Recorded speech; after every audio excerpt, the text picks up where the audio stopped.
Book 2, A Journey to Real Freedom, Part 20.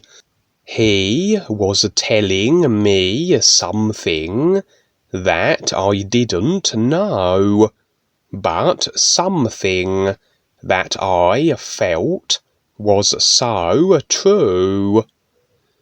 I couldn't really understand most of this yet. I started to wonder if this was the reason that I wanted to be at the ocean in my earthly life with Mum. There was so much more to being here than just the water itself.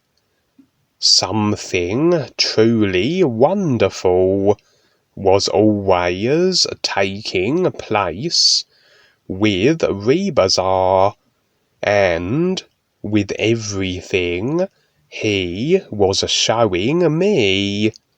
Then he said, "There is so much more to your journey to the ocean than what you see on the surface, young Duane. As the events of your life unfold, you will come to know what it is. For your own enjoyment, your mother will take you to the Pacific Ocean very soon, as your wake-up begins to show itself to you. You wanted it this way, and you shall have it." Suddenly, I heard the alarm clock go off, and I was back in my bed in the apartment with Mum. We both slept in the same room. She had to get up and go to work, and I was to go to some unknown place. "Time to get up, Duane. I'm going to take you to meet some new friends today.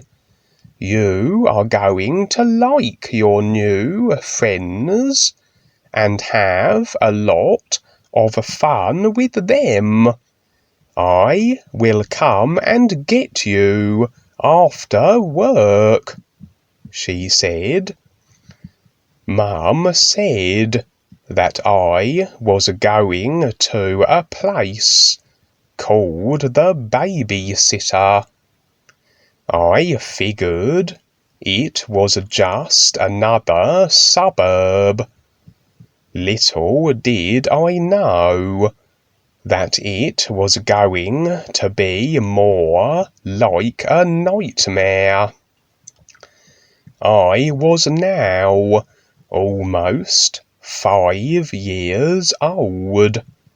We drove to the Babysitter, and Mum took me in and introduced me to the lady. Her name was Maggie, and all of this was going to be a big surprise. After the introduction, Mum kissed me and said, "Okay, Duane, be a good boy for Miss Maggie. She seems like a nice lady, and I will see you after I get off work. So have fun with your new friends. As she walked out the door, I felt all alone without her for the first time in my little life. I waved as she drove off and felt a few tears come from my eyes. At that moment, I felt the earth pulling on me as though it wanted to keep me here. For a few moments, I forgot about my dreams, and I only wanted my mother. It was a strange but real feeling that went through me.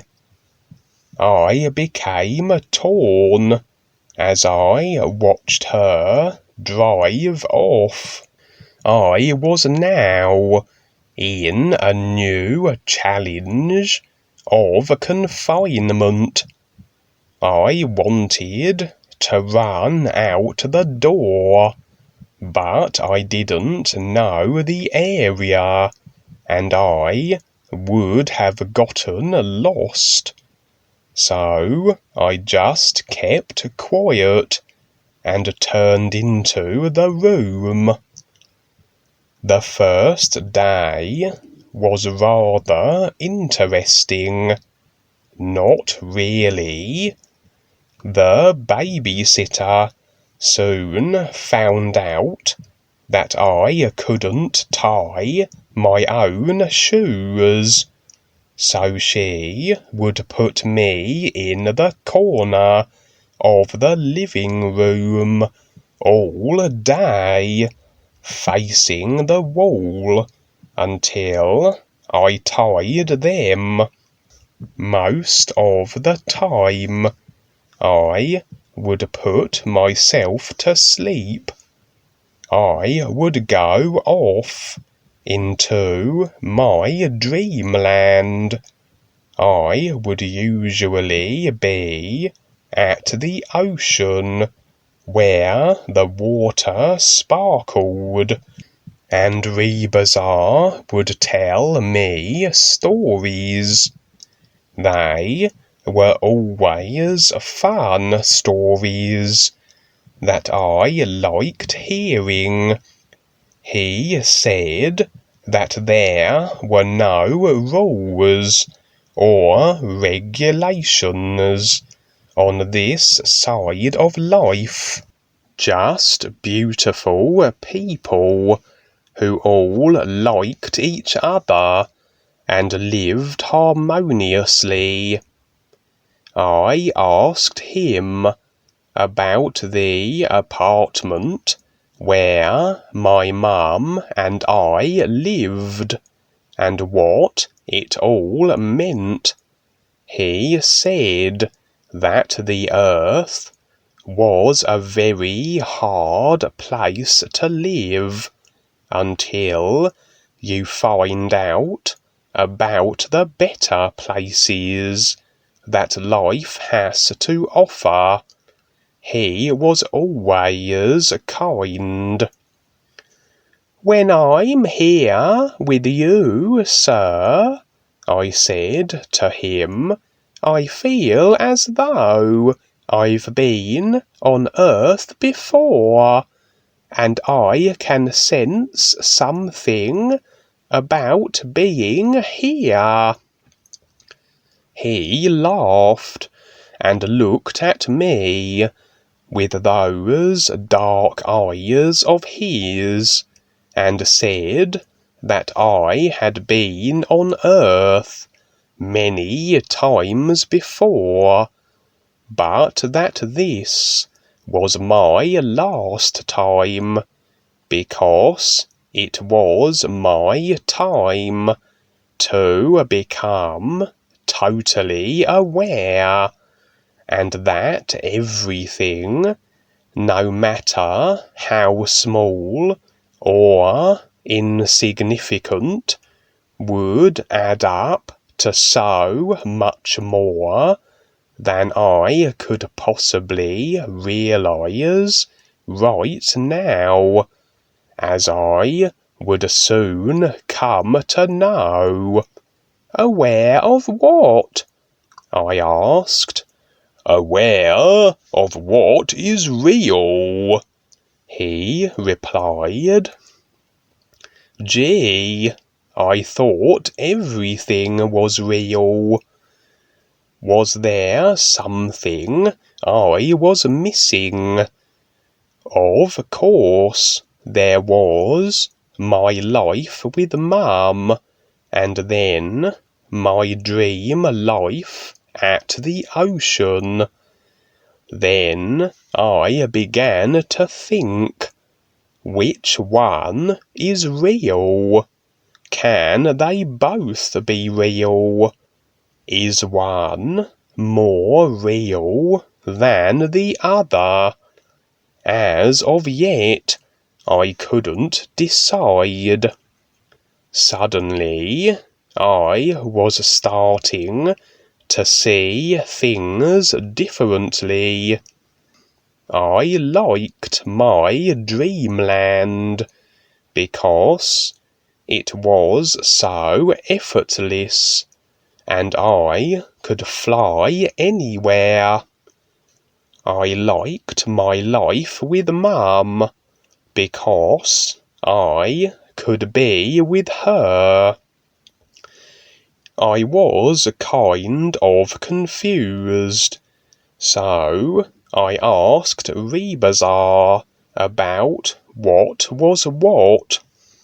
If I am here with you now, ReBiSar, this must be real, right?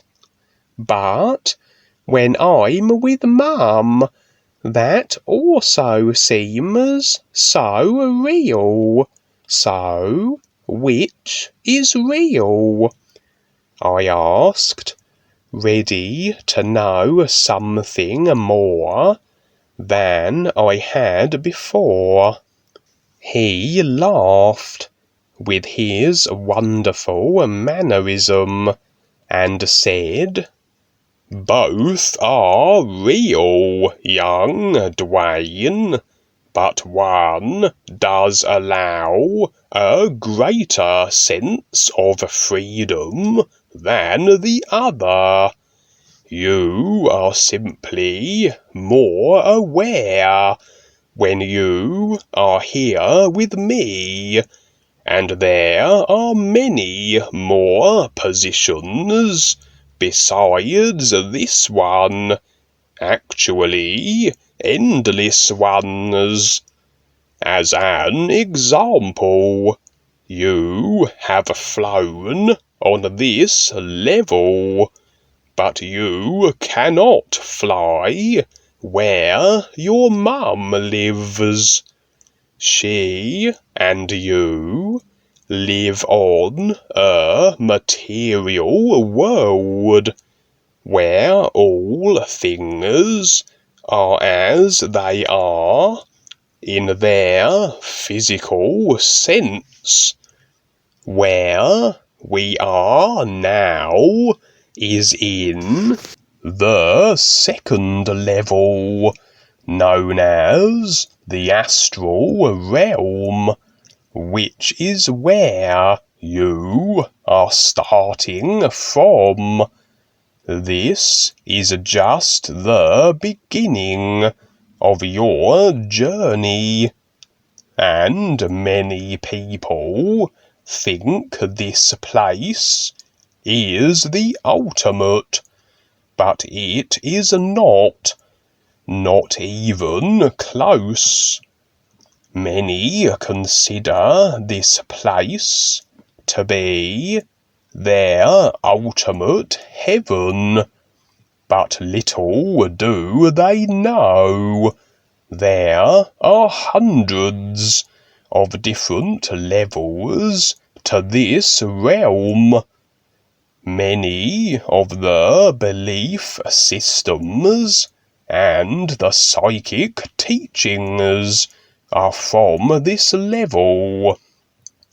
Some people think they have reached their God here, but what they truly have found is the ruler and governor of this plane of existence that maintains this realm. To get to this place simply takes a shift of your awareness into what is already here. This place has its own reality, just as your life with your mum.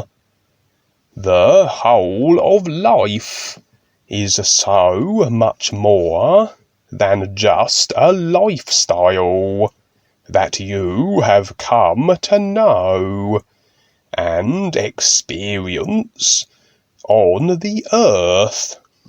Those on this astral level basically see their life the same way until they discover this place in life is not all there is, but until then they will continue their own journeys until they wake up. I looked at him, very puzzled, and said, "Is this where the big guy lives, who moves his furniture around and makes all the noise in the sky?" ReBISAR laughed and said, "You can think that if you like, but your grandmother was only being kind and having fun because of her love for you. Everyone has their own idea of what their God is, which is fine. They are known as the convenience gods. There are very few that know about the true reality that life is. There are many different levels in the psychic realms, and everyone who is on the earth and within the other worlds in the physical realm have their place with the education of themselves. Only the real UNUversal guides can take the real you into reality, beyond the psychic realms, and back to where you came from. The earth is full of those who profess to have great knowledge and wisdom, but knowledge and wisdom is not enough. You must have the real connection to what cannot be described and defined according to the lifestyle on earth. I listened intently to what he was saying, but I knew that most of it went right past me. I did get the part about my grandmother loving me, which made sense, but the rest was too far out. I wanted to know what he meant, and I could sense this into the heart of myself. Then ReBiSar laughed. He knew that I was not ready to know what he was saying, yet he was preparing me for my future. I began to see a glimpse of what was taking place with being here, and also with Mum. But for now, it all seemed so natural, and besides, I was just the kid. Of course, you cannot understand what I have told you so far, but you will come to know what you need as you enter the coming events of your life and begin to realize what has value and what does not, he said, as I then felt myself fade from our meeting and back into my physical awareness. As I returned, I knew what was coming next.